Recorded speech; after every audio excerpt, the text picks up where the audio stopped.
linking music and fine art in one's life and professional interests. Moritz, you're not only a leading neuroscientist but also a gifted piano player. What role does music play, possible also fine art, play in your personal life, and how does this interest affect your professional work? Do you attempt analyzing ever why you like playing music or why you like listening to music?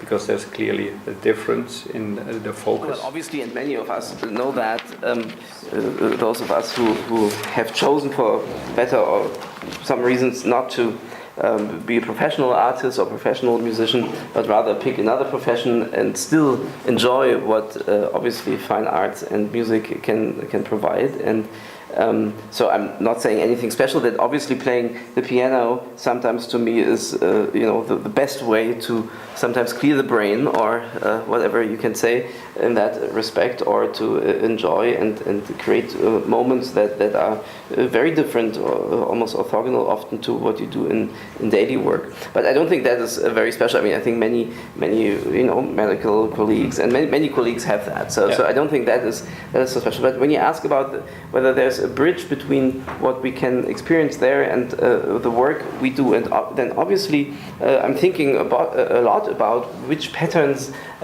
which mechanisms might be at the core of recognizing a piece of art like the beautiful one in front of us here as a piece of art. What it is that allows us to determine whether we like it or not, and the same in music. And there, at least in music, I know a bit more. There's a lot of analogy to something we're doing every day, which is speaking. And I think it's something that is important because it means a pattern that we're doing every day, an experience we're having every day, diction, trying to tell somebody something, trying to convey a message, trying to arouse interest or emotions. Often emotions, be it to quickly run away, careful, or be it to embrace some beautiful feeling, telling stories. Telling stories as a way of embracing your children, of capturing an audience. This is possible by what we call language and speech, but importantly it has a rhythmic component. And there, for instance, these patterns that are used in diction, in rhythmic telling, I think I see a lot in at least Western music, which I know a bit more about. So I think we have patterns of experience that get imprinted into the brain, also relating to your last question, during our lifetime. They are probably not genomic. At least many of them are not in our genes. Patterns of language are still highly debated, obviously, but some aspects of typical ways of people talking are probably really experiences only. So they have to come into our heads while we are alive, during our lifetime, during our childhood, etc. And so these probably create expectations about what could happen, and we are able to then realize when something like that happens in a totally different way, like a piano playing, but still we are able to extract rhythmic patterns or ways of phrasing certain sequences of notes that can resemble not so much speech in the sense of words, but diction, of how you address somebody, how you pause, for example.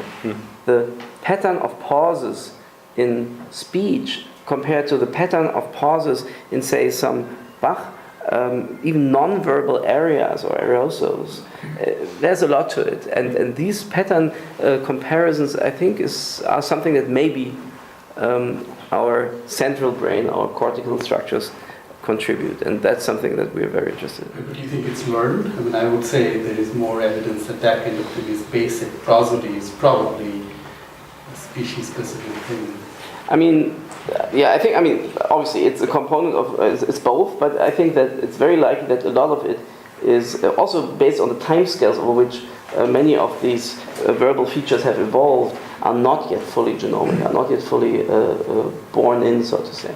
So, that's an open question. Yeah, but I mean, if you just look at the timescales, I think, at least, okay, so that's my view. I think it's likely that a lot is actually acquired, and the question of how we acquire patterns like that, visual, it's even clearer. I mean, there are clearly many visual patterns that are totally acquired. I mean, there's no car in our genome, no iPhone in our genome, no way.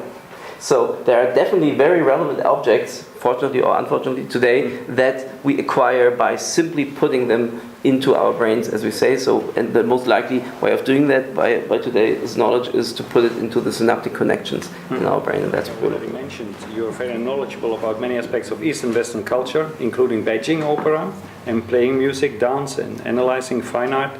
What role does music play in your own personal life, and how does this interest affect your personal do my research since 30 years, Yeah. and art is the center of my life. The main part is the body intention. Yeah. The intention in Chinese Yeah. have 3 levels, Yeah. from head, also from think, Yeah. and from heart, from feel, Yeah. and from body. Yeah.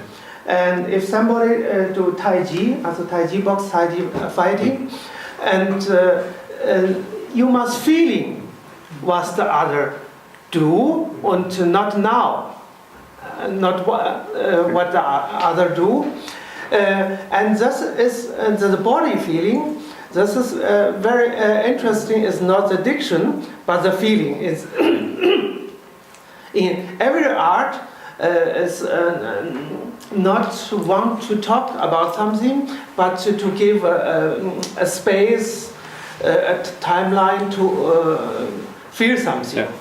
And in my research, I can see there's 5 levels in the art: the physical, the philological, and the physiological or psychological, and at the last the spiritual. And this is very interesting if you in the body intention work, and you can see the most of the of the artwork. What the people do is of the level physical or philological level, and with feeling, and only with feeling, there's very less. And I have in the last year and do this, and I see no difference between the stage art or visual art or music. It's just the same. Yeah. If you feel in the time and space, it's the same thing. Okay, thank you. He's also a kind of specialist in bird song, but he also likes singing and playing music himself. What role does music play? Same question, principle. And did you ever think about analyzing, and like Moritz said about the rhythm aspect, is this also a feature in music and art you've been thinking about in context to your professional interests? So I grew up singing. These were songs of Rabindranath Tagore. They were important to me then, they're important to me now. I remember when I left India, my poetry teacher said, "Never give up your music," and he was right, and I never have. One theme that's important for me is the universality of humans and our experience. I think that we have lots of differences, individual differences, gender differences, cultural differences, and these differences can be overemphasized. But what interests me most is what connects us all. As a physicist or a mathematician, I'm interested in the universal laws of nature, but then I'm also interested in the universality of experience. And music and other art, I seek in it that which connects us all. So if we listen to the Ode to Joy, which I wasn't culturally exposed to necessarily when I was growing up, I can still feel moved. Why? There must be something universal about it. Beethoven studied folk music, and folk musics are more easily connected. The Pythagoreans made this theory about music that the universal aspects of music had to do with mathematics, small integer ratios. So that aspect interests me, and I don't like this compartment between the personal and the professional. don't want to be in this box where I'm a physicist and a neuroscientist. I think of myself as a human being. It's a difficult kind of, I'm of course a male human being, immediately one can start making differences, but and these differences are real, but I am interested in that universality of experience that crosses even the personal and the professional. And music has helped me there because I studied also for 10 years. Singing at night for many, many hours and unmatedly a mockingbird will drive you crazy because it's outside your window at night in the summer. But you enjoy it, and the mockingbird is probably enjoying it, and probably for the same reasons. Yeah. That moves me aesthetically, and it raises scientific questions.